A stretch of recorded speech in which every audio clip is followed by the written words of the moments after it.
तो last class में हम लोग पढ़े थे स्केलेटल सिस्टम, आपको याद होगा हम 4 लिम्ब तक पढ़े थे। तो हम लोग आगे पढ़े जिसका नाम है पेल्विक गर्डल,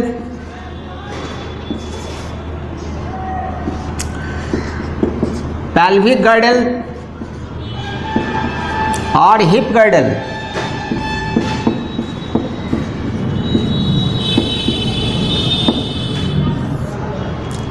पेल्विक गर्डल और hip girdle made up of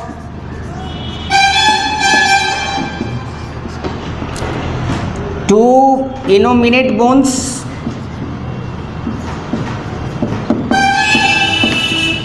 innominate bones और 2 coxal bones.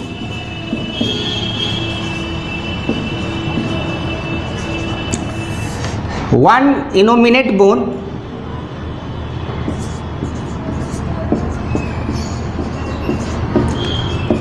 One innominate bone और कॉक्सियल बोन। हम बात कर रहे हैं वन साइड का, एक तरफ का, क्योंकि देखिए एक दाईं तरफ है और एक बाईं तरफ है। तो एक साइड का जो पोर्शन है वो वन साइड की बात हो रही है, वो बना हुआ है 3 बोन से। तो इसमें आएंगे इलियम, इस्चियम और प्यूबिस। ये 3 बोन है, इलियम, इस्चियम एंड प्यूबिस। यहाँ पर जरा हम आपको इंफॉर्मेशन देना चाहेंगे। यहाँ स्पेलिंग है ILIUM और इसी से मिलता जुलता हुआ स्पेलिंग आएगा ILEUM। दोनों में डिफरेंस I और E पर है। आप देख रहे हैं यहाँ पर I लिखा हुआ है और यहाँ पर E लगा हुआ है। इसको कहते हैं इलियम और इसको पढ़ते हैं ileum. So ileum is the part of small intestine, part of a small intestine,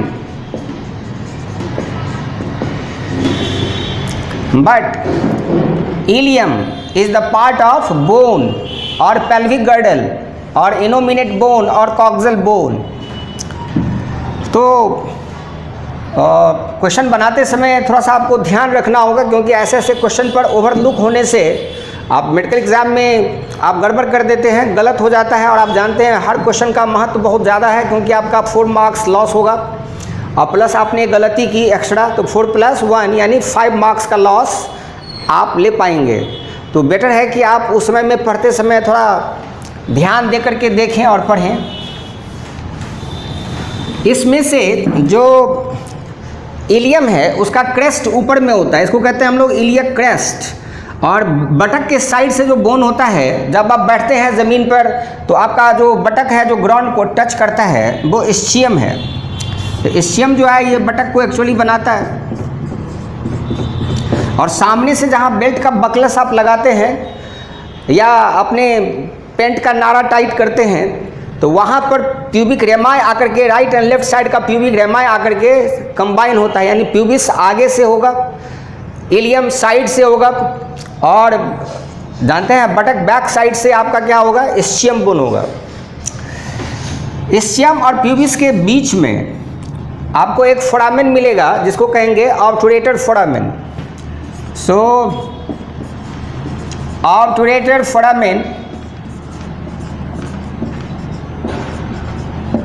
is present between ischium and pubis, ischium and pubis। ischium और pubis के बीच में आपको एक फोरामेन मिलेगा जिसका नाम क्या होगा, obturator foramen.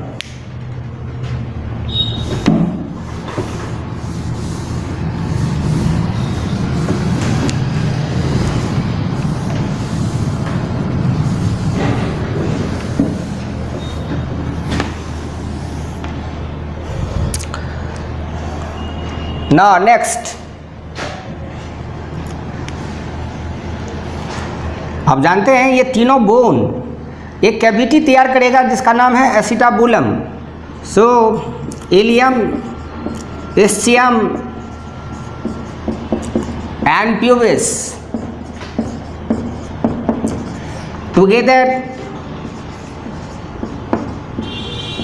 constitute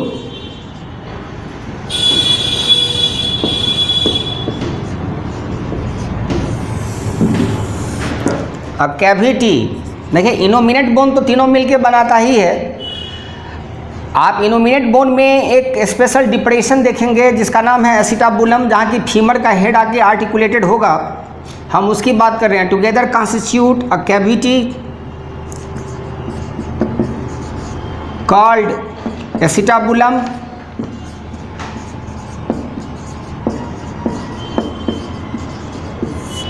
where a head of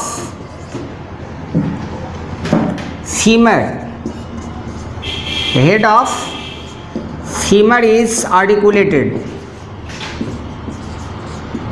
जहां पर फीमर आकर के क्या होगा, जुड़ जाएगा। So remember acetabulum is VVI question. जैसे कि हम आपको बताए थे कि यहाँ पर कि स्कैपुला और सामने से ये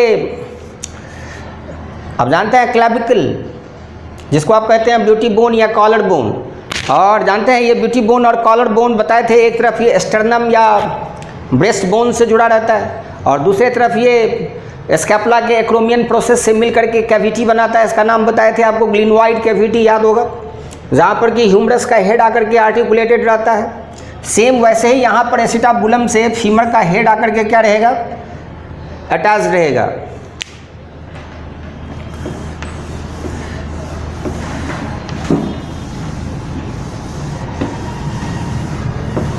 तो याद रहे दोनों साइड से प्यूबिक रेमाए आकर के जुड़ेंगे, लेकिन बैक साइड से दोनों साइड के कॉक्सल बोन या इनोमिनेट बोन के बीच में आपको क्या मिलेगा, सैक्रम बोन, सैक्रल बोन आपको मिलेंगे। तो याद रखना है कि बैक साइड से, पोस्टीरियर साइड से आपको क्या मिलेगा, दोनों इनोमिनेट के बीच में sacral bone.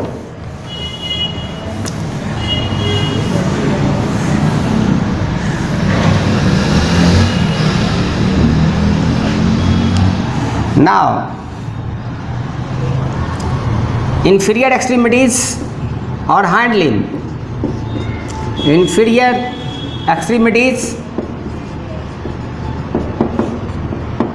or hind limb,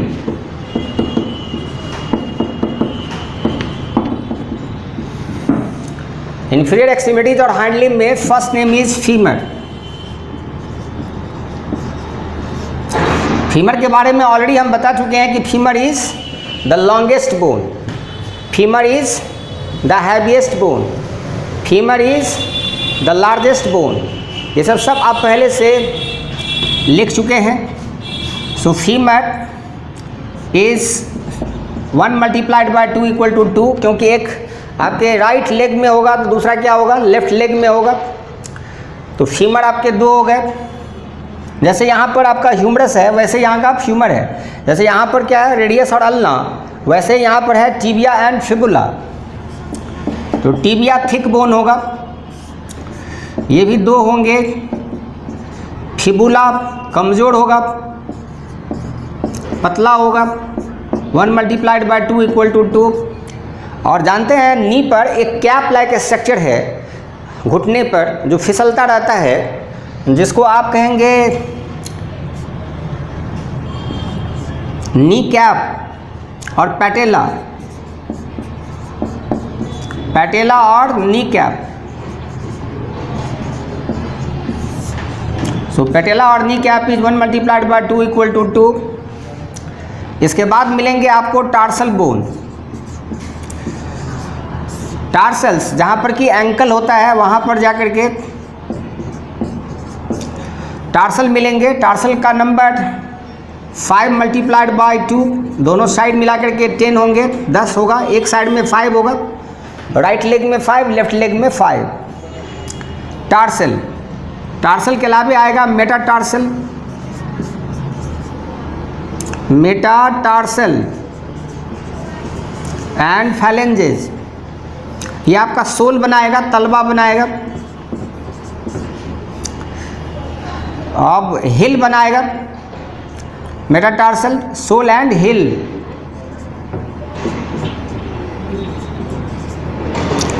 and phalanges और fingers.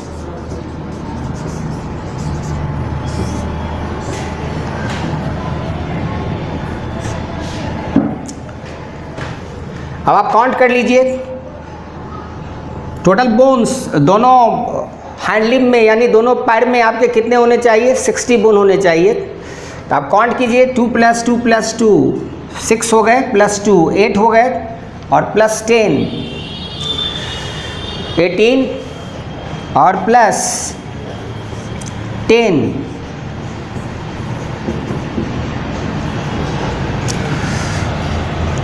and 7 multiplied by 14 multiplied by 2 equal to 28। एक साइड में आपके जो फिंगर फार्मूला है वो फोरलिम के ही जैसा होगा, फैलेंजियल फार्मूला आपको याद होगा।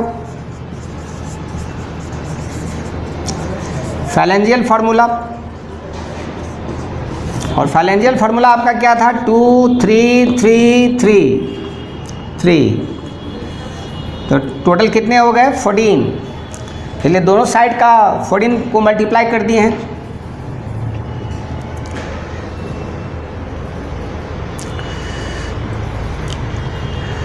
तो फीमर हो गया, मेटाटार्सल्स, सोल 7 होंगे,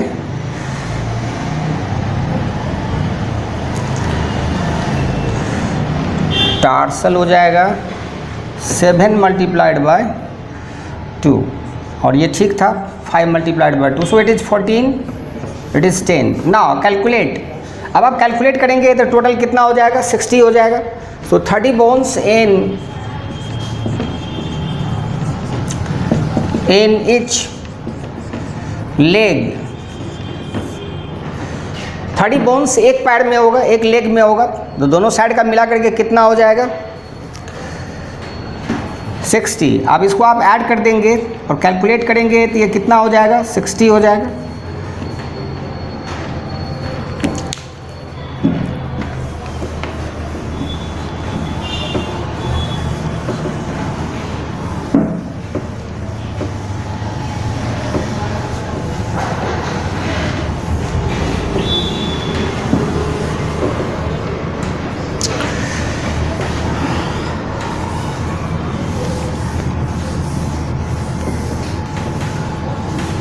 अब आप ज्वाइंट्स देखिए,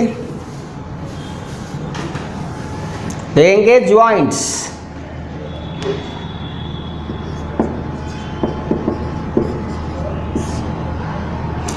study of joint called arthrology. Study of joint called arthrology. So connective tissue that connect two bones together called joint।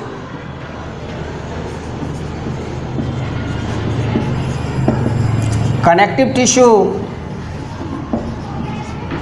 that connect two bones together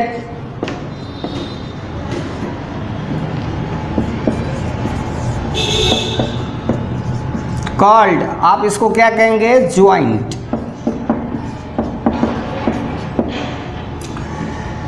अब बॉडी में देखा जाए तो ज्वाइंट का 3 टाइप्स मिलेगा आपको। फर्स्ट है immovable joint,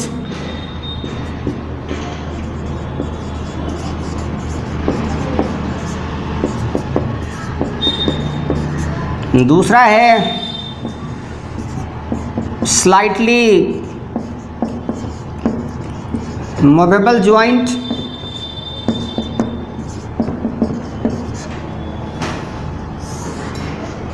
and freely movable joint.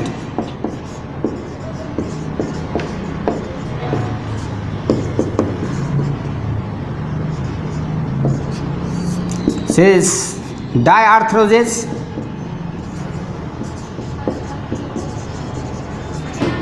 एम्फीआर्थ्रोजेस,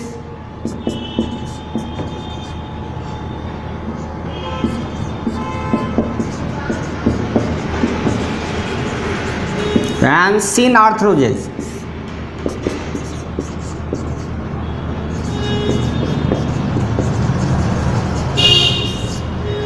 So immovable joints, remember this is the articular part of the bone, articular surface of the bone. So when two bones are articular surface of two bone and bone connected together by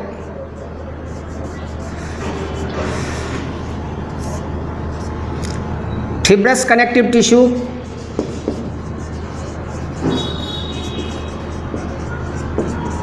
fibrous connective tissue, no space between bones, no space between bones, no space means no synovial cavity,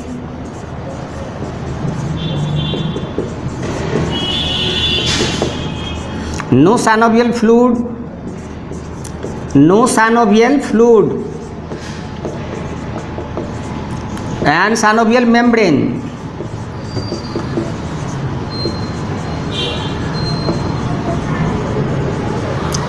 जब दो bone के बीच में एक पतला fibrous connective tissue होगा, bone के बीच में कोई खाली जगह नहीं होगा, ये जो एंड है इसको आप कहेंगे आर्टिकुलर सरफेस,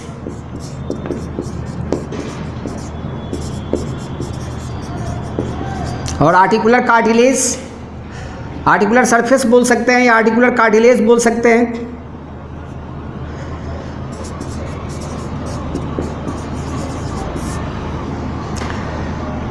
तो ऐसा ज्वाइंट कहाँ होगा, इसके लिए एग्जांपल दें तो स्कल बोन्स, हमारे स्कल में जितने भी बोन्स हैं वो इमूवेबल हैं, इमूवेबल ज्वाइंट है वहाँ पर, और स्कल बोन्स में इस इमूवेबल ज्वाइंट का नाम हो जाएगा सूचर, तो आप इसको कहेंगे suture. Review question, what is suture. दूसरा है teeth on maxilla, maxilla means upper jaw, and mandible lower jaw. तो मैक्सिला और मैंडिबल पर जो टूथ लगे हुए हैं, आप जानते हैं कि टूथ बोनी सॉकेट में जुड़ा रहता है, इसको कहते हैं थेकोडोंट। तो ये सब इमूवेबल ज्वाइंट को रिप्रेजेंट करता है। तो दांत का जो ज्वाइंट है आपके अपर जॉ इस मैक्सिला में या लोअर जॉ इस मैंडिबल में, वो क्या कहलाएगा, इमूवेबल ज्वाइंट। और स्कल में जितनी भी हड्डियां हैं उसके बीच का ज्वाइंट क्या कहलाएगा, इमूवेबल ज्वाइंट या सिनआर्थ्रोजेस। नाउ स्लाइटली मूवेबल ज्वाइंट, इसमें क्या होगा कि एक वाइट पैड लाइक स्ट्रक्चर बीच में होंगे, आर्टिकुलर सरफेस के बीच में,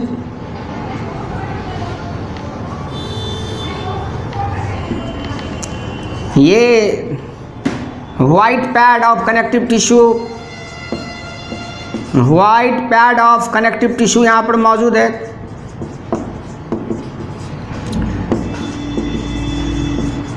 बिटवीन टू बोन्स,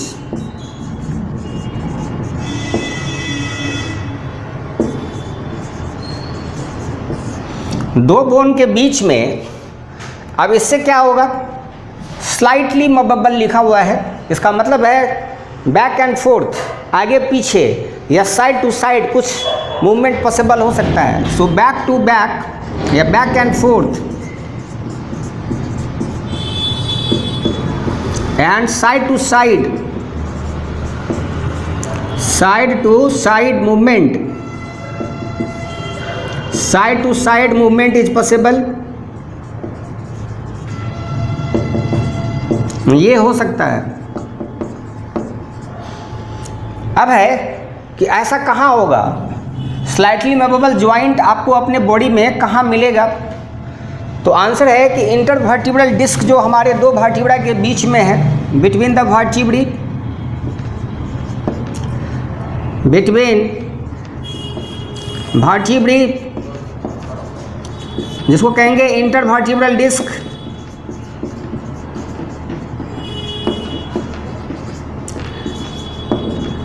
एक तो ये आंसर हो गया आपका, और दूसरा आप ले सकते हैं प्यूबिक सिम्फाइसिस। तो pubic symphysis, right and left pubic symphysis, यानी दो बोन प्यूबिस रेमाई जिसको कहते हैं, pubic रेमाई connected together by white pad of connective tissue, pubic symphysis. ये एग्जाम्पल होगा स्लाइटली मूवेबल ज्वाइंट का। अब रहा फ्रीली मूवेबल ज्वाइंट। अब जरा देखिए ये फ्रीली मूवेबल ज्वाइंट कैसे बना हुआ है।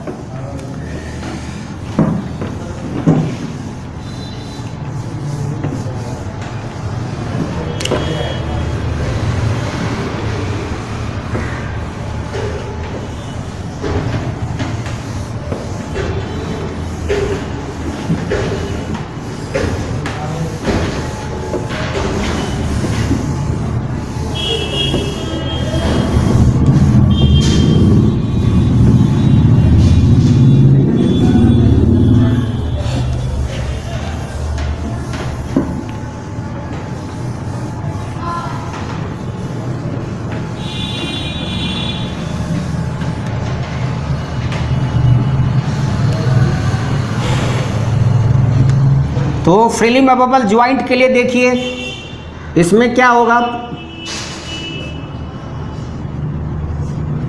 एक बोन का जो ये उठा हुआ पोर्शन है, ये आर्टिकुलर कार्टिलेज है, ये बोन है, और दूसरे का ग्रूव होगा दूसरे बोन में, ये भी बोन है, इसका भी आर्टिकुलर सरफेस होगा, ये होगा आर्टिकुलर कार्टिलेज,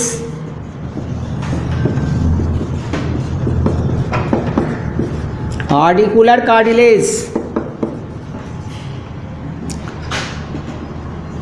अब देखिए इस पर एक मेम्ब्रेन होगा जिसको कहेंगे आप साइनोवियल मेम्ब्रेन।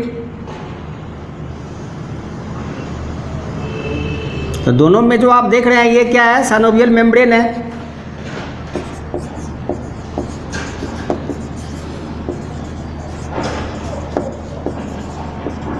और बीच में जो स्पेस है जिसमें कुछ फ्लूइड प्रेजेंट है,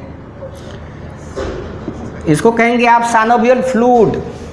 इन synovial space, synovial fluid in synovial space,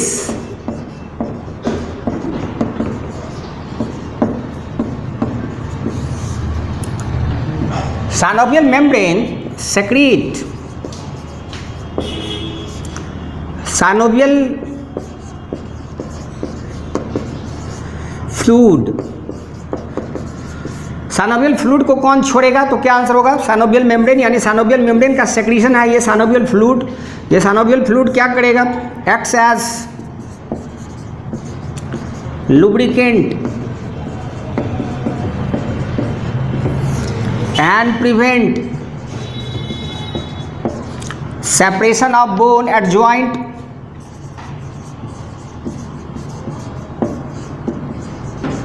separation of bone at joint, ये बोन को हटने से रोकता है।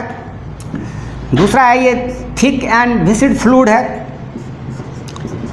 Thick and viscid fluid, viscid means गाढ़ा, फ्लूइड है ये, दैट प्रोवाइड नरिशमेंट, और ये नरिशमेंट देगा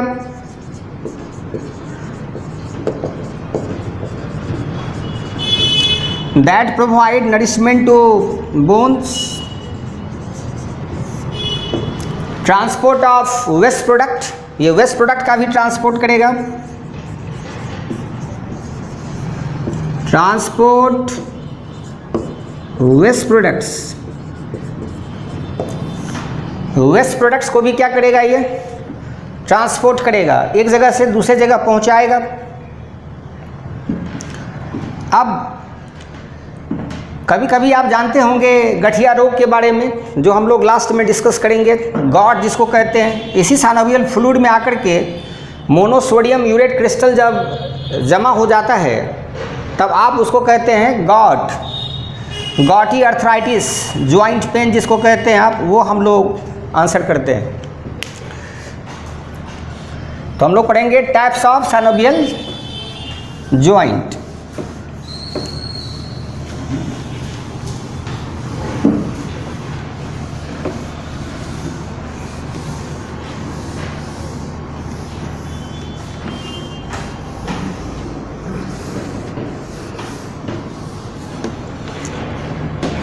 Now types of synovial joint.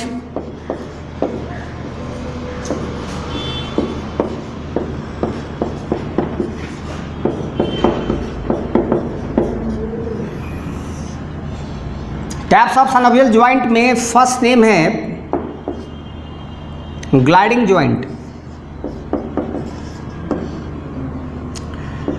Gliding joint and gliding joint is simplest synovial joint. Simplest synovial joint.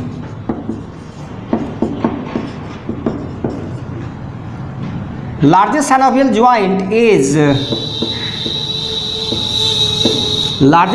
joint is knee joint.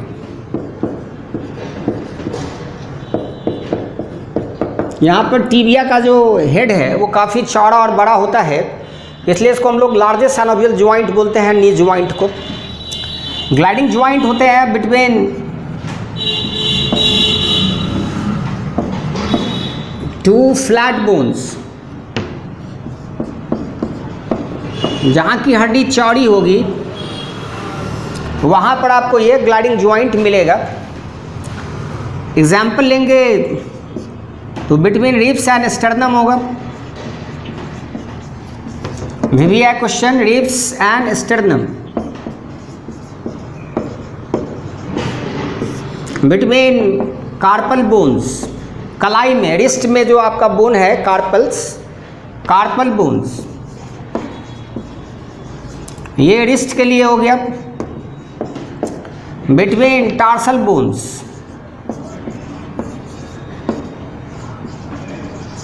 ये ankle के लिए हो गया, टखना जिसको कहते हैं ankle.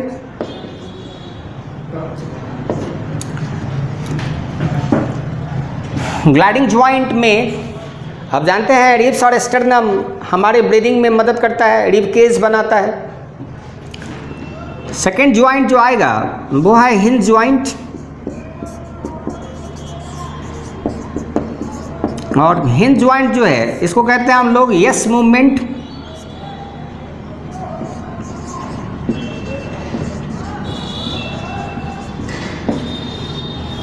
One side movement only.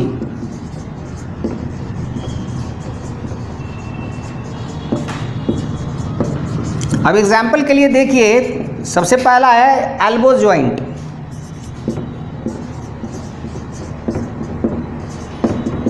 अब आप इसको देखिए, अंदर मोड़ सकते हैं, बाहर की तरफ मोड़ेंगे तो टूट जाएगा। तो ये आपका क्या हो गया, एल्बो ज्वाइंट। दूसरा है, नीचे देखेंगे तो क्या होगा, नी ज्वाइंट, घुटना जिसको कहते हैं आप, नी ज्वाइंट। तीसरा होगा एंकल ज्वाइंट।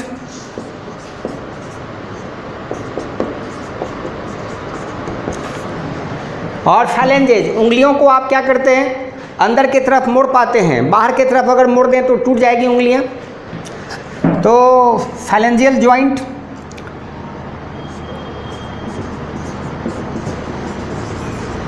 Phalangeal joint.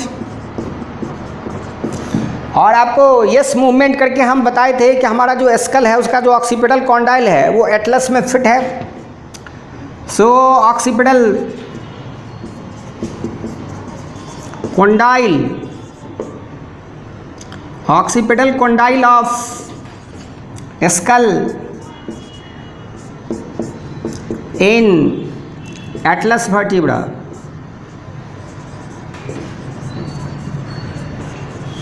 आप अपने सर को सिर्फ आगे की तरफ बेंड कर सकते हैं, आप इसको पीछे की तरफ अगर बेंड करेंगे तो जानते हैं गर्दन की हड्डी टूट सकती है।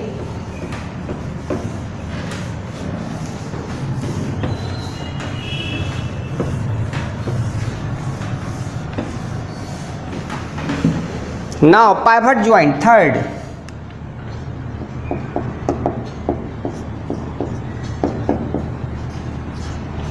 Pivot joint. Pivot joint is no movement.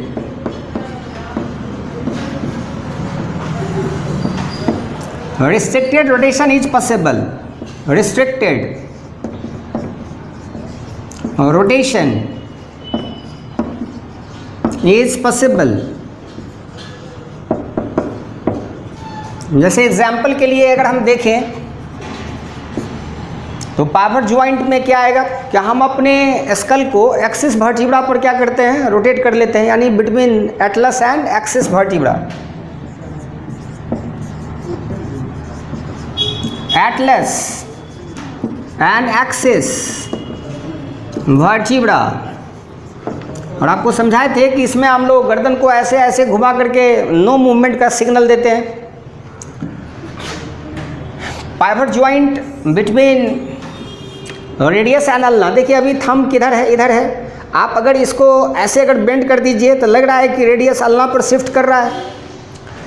So between radius and ulna.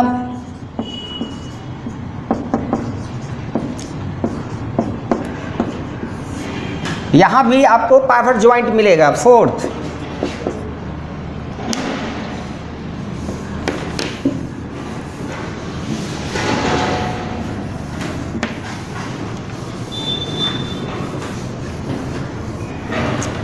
now condyloid joint or ellipsoid joint.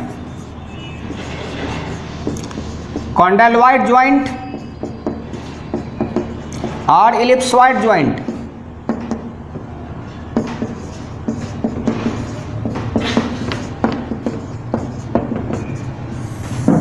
इसमें भी back and forth and side to side movement possible हो पाता है.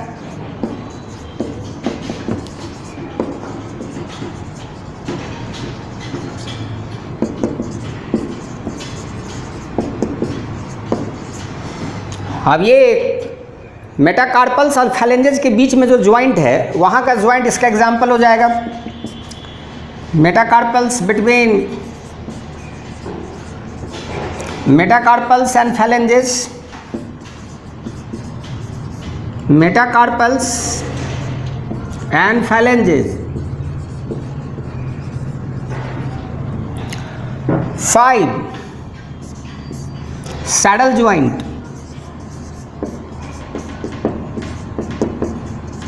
Saddle joint is same as condyloid joint.